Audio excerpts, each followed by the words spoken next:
Espaço Esperança, que bom que você está aqui para ajudarmos a última lição desse trimestre. Estamos felizes com a sua presença com o tema de hoje, evangelizando a própria família. Evangelizando a própria família é o tema do nosso estudo de hoje. Nosso texto principal está em 1 Timóteo capítulo 5, verso 8. E antes de lermos, vamos fazer uma oração. Querido amado Deus, nesse momento estudaremos a Tua Palavra, que possamos compreender as Tuas verdades e viver cada dia na prática tudo aquilo que temos aprendido de Ti. Essas bênçãos nós pedimos e te agradecemos, na pessoa de Cristo Jesus. Amém. Então convido você que pega sua Bíblia ou na sua lição mesmo, 1 Timóteo capítulo 5, verso 8, que diz o seguinte: se alguém não tem cuidado do seu, e especialmente da sua própria casa, esse negou a fé e é pior do que o descrente. Paulo fala da importância de cuidar daqueles da nossa casa, da nossa família. A primeira pergunta do quebra-gelo, a pergunta do quebra-gelo é: por que é tão difícil evangelizar os membros da própria família? E há duas respostas para isso. A primeira delas é porque talvez não houve uma mudança de fato na nossa vida espiritual, ou também porque às vezes a nossa família ela exige um padrão muito elevado de nós, a qual a gente mesmo depois se torna cristão, a gente continua sendo humano e continua falho. E às vezes as pessoas querem uma perfeição, às vezes nós falamos, mas espera algo muito maior do que aquilo que o Evangelho de fato nos orienta, né? De fato é aquilo que acontece no dia a dia, porque enquanto vivemos nessa vida há um processo de transformação, há uma busca pela santificação, não é algo assim, a pessoa já é santa, não existe isso. Então a gente vive num projeto, vamos dizer assim, a gente vive num processo, melhor dizendo, de santificação. Enquanto estivermos nessa terra, cometeremos erro, seremos falhos, mas precisamos orientar nossa família da melhor forma possível quanto à questão do poder de Deus, do que acontece na vida daqueles que aceitam Jesus como Senhor e Salvador de sua vida. Aqui na parte para refletir, a maioria dos cristãos diz ter dificuldade em evangelizar os familiares. Isso é verdade. Duas razões, as razões para esse fenômeno vão da exigência de perfeição exagerada imposta pelos familiares incrédulos, né? E até a ausência real de um bom testemunho esperando de alguém que professa a fé. Então, como eu falei, às vezes as pessoas exigem um padrão muito elevado, a nossa família exige um padrão muito elevado de nós, o qual de fato não temos esse padrão. Ou outro, às vezes nós não temos realmente mudado nada e aí queremos que as pessoas siga esse mesmo cristianismo, e não é bem assim. Agora vamos ver essa questão de relação. Nessa relação, já, por exemplo, há 3 tipos de relação no lar, que deve ser envolvida no cumprimento da missão, que deve ser envolvida na pregação do evangelho, que deve ser um modelo aquilo que devemos seguir para alcançar os nossos familiares. A primeira é a relação marido-mulher. Marido-mulher. Diz aqui, o 1 Coríntios capítulo 7, verso 14, diz o seguinte: porque o marido não crente é santificado no convívio da esposa, e a esposa não crente é santificada no convívio do marido crente. Então, se um é crente e o outro não é, Deus ele abençoa e santifica aquele homem ou aquela mulher por causa do crente. Ou seja, é um modelo. Diz aqui, não precisamos exigir perfeição de nós mesmos, nem nos cobrarmos ao extremo quanto à evangelização do nosso cônjuge ou das pessoas que estão conosco. Oremos a Deus para que, apesar das nossas falhas, o cônjuge perceba o trabalho do Espírito Santo em nosso coração e permita essa maravilhosa obra em sua vida. Ou seja, devemos orar, pedir a Deus que coloque na cabeça da pessoa, né, nosso cônjuge, que nós somos humanos, nós cometemos erro, mas o Espírito Santo de Deus está trabalhando na nossa vida. Que houve uma mudança, que há uma diferença entre antes e depois da minha vida. E que agora eu estou melhorando, eu estou me tornando alguém segundo o coração de Deus. Mas que isso é um processo que nós chamamos de processo de santificação, e não é da hora para a noite que isso acontece. Então precisamos orar a Deus para que Deus abra os olhos dos nossos cônjuges, para que ele veja essa transformação gradual em nossa vida e sinta o desejo de servir o Deus a quem servamos. Diz, se o cônjuge, presta atenção, se o cônjuge perceber sinceridade espiritual no outro, há grande chance que ele deixe influenciar por ele ou por ela. Se o cônjuge ele perceber que há realmente uma espiritualidade sincera na vida daquele cristão, ele vai deixar ser influenciado por ele ou por ela. Então, a nossa vida tem que ser uma vida de sinceridade. Uma vida que possa ser um testemunho para aqueles que estão em nossa casa. Aqui, outra relação que há entre familiares é relação pai e filhos. Às vezes os filhos é da igreja, mas os pais não é. Às vezes os pais são, mas os filhos não são. Né? Deuteronômio capítulo 6 deixa claro que o que Deus quer que façamos na educação dos filhos. Né? Ou seja, educar os filhos em todo tempo. Nós devemos falar das coisas que Deus fez, no deitar, no levantar, no andar pelo caminho, em todo momento. Aqui, devemos educá-lo no conselho da palavra, na correção, no ensino, na instrução e no amor. O Senhor pedirá contra os nossos filhos. Ou seja, em todos os momentos da vida, devemos aproveitar a oportunidade para falar do amor de Deus para os nossos filhos. Ou seja, por exemplo, estudar a lição do rol, do berço com ele, fazer o culto com ele enquanto ele é pequeno, porque quando ele for grande, ele não vai se esquecer. Vou mostrar para você, deixa eu ver se eu acho aqui, a lição nova do Oséias. Tá aqui. O trimestre não acabou ainda, estamos no final do trimestre, mas a lição aqui do quarto trimestre, né, do Oséias, já está aqui. A lição do rol do berço, onde a gente conta as historinhas para ele, né? Conta as histórias para ele. E ele vai aprendendo, e vamos ensinando. Quando vai dormir, tem que orar. Quando acorda, tem que orar. Tem que ter uma vida de devoção. E outra coisa, não é só eu contar a história para ele, ou pedir para ele ficar olhando a lição, ou ver na sua Bíblia. É ele ver isso na minha vida também. Ou seja, como pai, precisamos ser o exemplo para os nossos filhos. E quando ele for grande, ele não vai esquecer disso.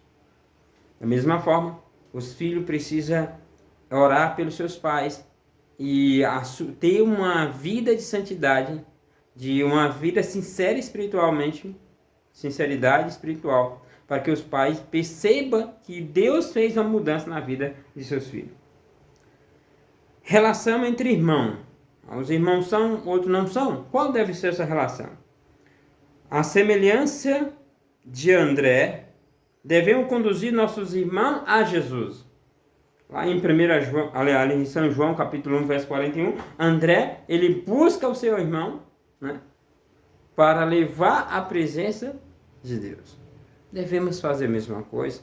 Conduzir nossos irmãos, pai de mãe, enfim, né, nossos do mesmo sangue, para levar aos pés de Jesus. Eu lembro que quando eu aceito a mensagem em 2001, alguns anos depois, eu começo agora a estudar a Bíblia com meu irmão, Samuel. E aí o Samuel estuda a Bíblia, entende, compreende as verdades da palavra de Deus. E Samuel toma a decisão pelo batismo. E Samuel é batizado. Depois que Samuel se batiza, nós temos ali agora tentar influenciar outro irmão. E aí juntos estudamos a Bíblia com a Isa Mar. E a Isa também compreende as verdades da palavra de Deus e aceita e também é batizada. Sabe? Devemos ser assim. Devemos influenciar nossos irmãos para a palavra de Deus. Devemos ser um exemplo na vida deles. Para mim, eu não tive dificuldade em levar a mensagem para a minha família, para meus irmãos. E dei estudo bíblico para minha mãe, embora ela não aceitou ainda, mas de vez em quando ela está lá na igreja, junto com a Isa, e eu fico feliz por isso. Mas devemos levar a mensagem. E para mim não tive dificuldade quanto a isso, porque ninguém mais me conhece melhor nessa terra do que minha família, do que minha mãe, meus irmãos, que eu vivia com eles. Então, quando tinha 12, 13 anos, 10, enquanto criança, eles sabiam como era meu comportamento, como era a minha vida. Uma vez que eu aceito a Jesus e há uma transformação na minha vida, quem que primeiro vê essa transformação? Minha mãe e meus irmãos. Por quê? Porque ele vê a mudança. Aquele Natanael que ia para as festas não vai mais, aquele Natanael que bebia não bebe mais. Ou seja, essa mudança fez com que eles acreditassem no Deus que eu acredito. Que se o Deus que era capaz de transformar a minha vida, que transformou minha vida, era capaz de transformar a vida deles também. E essa deve ser o nosso foco. Quem era você antes de Cristo? Quem é você hoje? E é isso aí que devemos deixar claro para a nossa família. Quem nós éramos e quem nós somos. E elas precisam ver isso. Não preciso eu dizer, mas porque eu era assim e agora eu sou assado. Não. Elas precisam notar a diferença, o trabalho que o Espírito Santo de Deus fez na sua vida. Diz aqui, continuando. Deus, ele mete no livro lá Adventista, página 13, ela diz ó. Deus deseja que nossa família seja símbolo da família do céu. Os pais e os filhos devem ter em mente esse fato todos os dias, relacionando-se como membro da família de Deus. A nossa família ela tem que ser um símbolo da família de Deus, uma família do céu. E eu pergunto, a nossa família está caminhando para o céu? É sua vontade guiar sua família aos pés de Jesus? Se sim, coloque aí nos comentários. Eu vou evangelizar a minha família.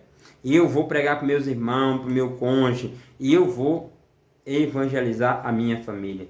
Coloque aí nos comentários. Deixe aí a sua opinião. Aqui na parte do abrindo o coração, convido você nesse momento para abrir o seu coração. Eu vou abrir o meu coração aqui para você. E convido você também que abra o seu coração nesse momento. Pergunta, você tem sido intencional em evangelizar os membros da sua família? Você tem um propósito intencional de evangelizar a sua família?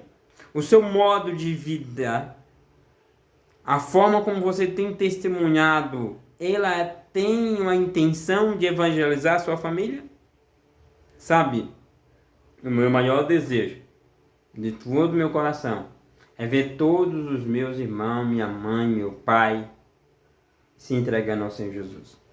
Embora hoje eu tenha 3 irmãos na igreja, tenho um monte de sobrinhos, graças a Deus, mas ainda muitas que precisam aceitar o Senhor como seu Salvador. E eu desejo muito do fundo do meu coração, e tenho trabalhado para isso. Minha mãe, eu moro longe dela hoje, mas ela assiste esses vídeos. Ela assiste o Pequeno Grupo através do YouTube. E eu fico feliz. Eu fico muito feliz. Os sobrinhos meus assistem também pelo YouTube. E tem aceitado ao Senhor como seu Salvador. Então tenha intenção também. Seja intencional em salvar sua família.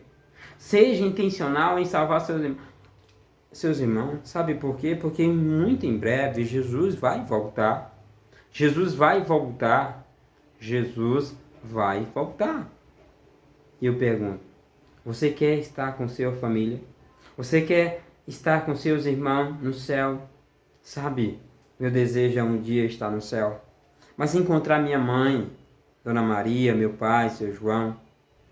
Encontrar o meu irmão, o Ira, o Raimundo, o Samuel, a Isa, né? A Maria José, a Samara, a Isabel, né? O Cruz, o Joãozinho, a da Luz, a Luísa, a da Paz, sabe?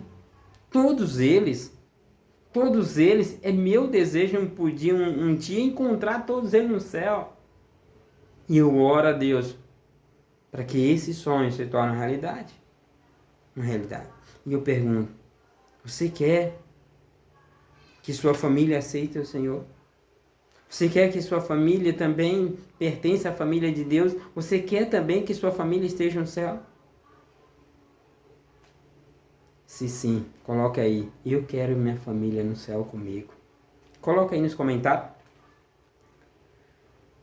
Pergunta 2. Quais atitudes são construtiva ou destrutiva na evangelização dos familiares?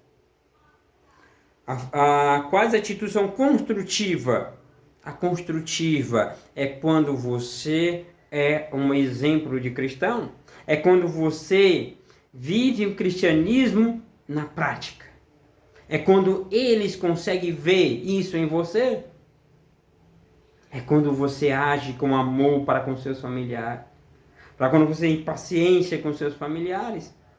E a outra questão é: quais são as atitudes destrutivas na evangelização dos familiares? É quando você quer que a fina força eles aceitem, mas eles não compreenderam ainda. É quando você não tem paciência de evangelizar, quando você não tem paciência de conversar com eles, é quando você é impaciente. De uma forma geral, é isso, a impaciência.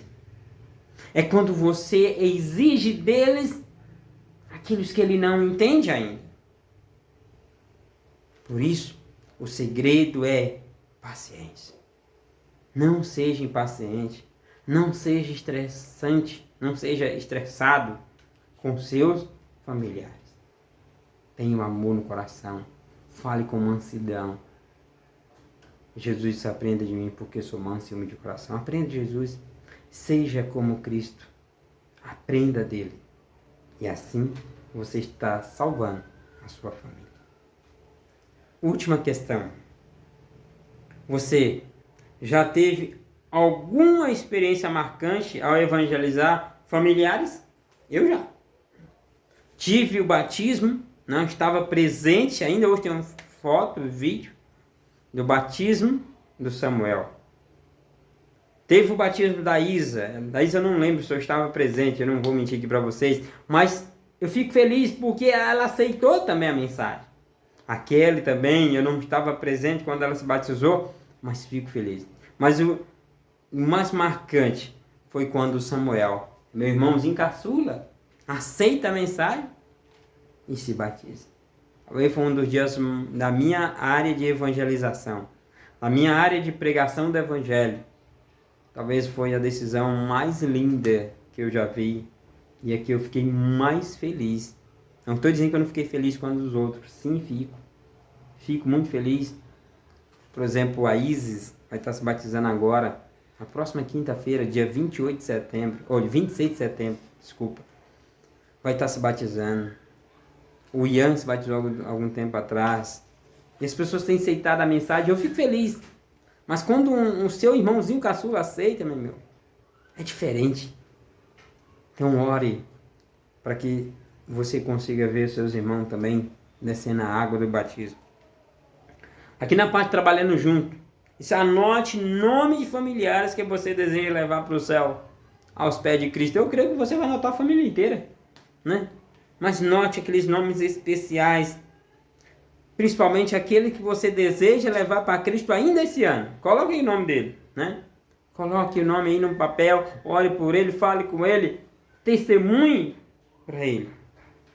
Invista em ações práticas, intencionais para apresentar Jesus a essas pessoas. Faça algo intencional, com o propósito de salvar. Vá a ele, ore com ele, se prepare para estar com ele. Que Deus te abençoe, meu irmão.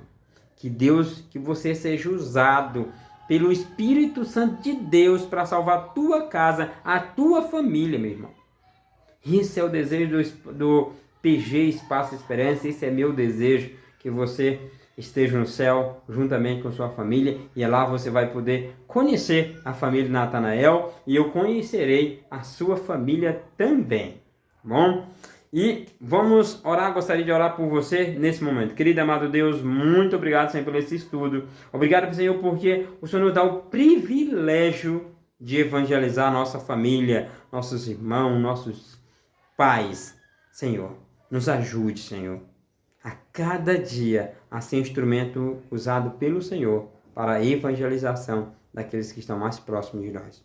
Que o Senhor nos abençoe todos os dias da nossa vida e nos prepara cada dia para ver nossos familiares descendo as águas dos batismos. Essas bênçãos nós pedimos e te agradecemos na pessoa de Cristo Jesus. Amém. Gostaria de mostrar para você a nossa próxima lição. Está aqui, lembrando que a lição do pequeno grupo ela é conjugada com a lição da escola sabatina. E o tema da lição da escola sabatina é temas do Evangelho de João, do próximo trimestre. E o tema da lição do nosso pequeno grupo está aqui, transformação por meio da palavra e da oração. Então, a ênfase no próximo trimestre vai ser oração e estudo da palavra de Deus. Palavra de Deus e oração será a ênfase do próximo trimestre, sabe? Eu espero que você tenha gostado de estar conosco durante esse trimestre e já convido você para estar conosco no próximo trimestre, tá bom? E ore pelo nosso pequeno grupo, ore pelo Espaço Esperança e a gente está orando também pelo seu pequeno grupo. E eu espero você no próximo programa. Que Deus te abençoe, não só hoje, mas sempre. Tchau, tchau e fique todos com Deus.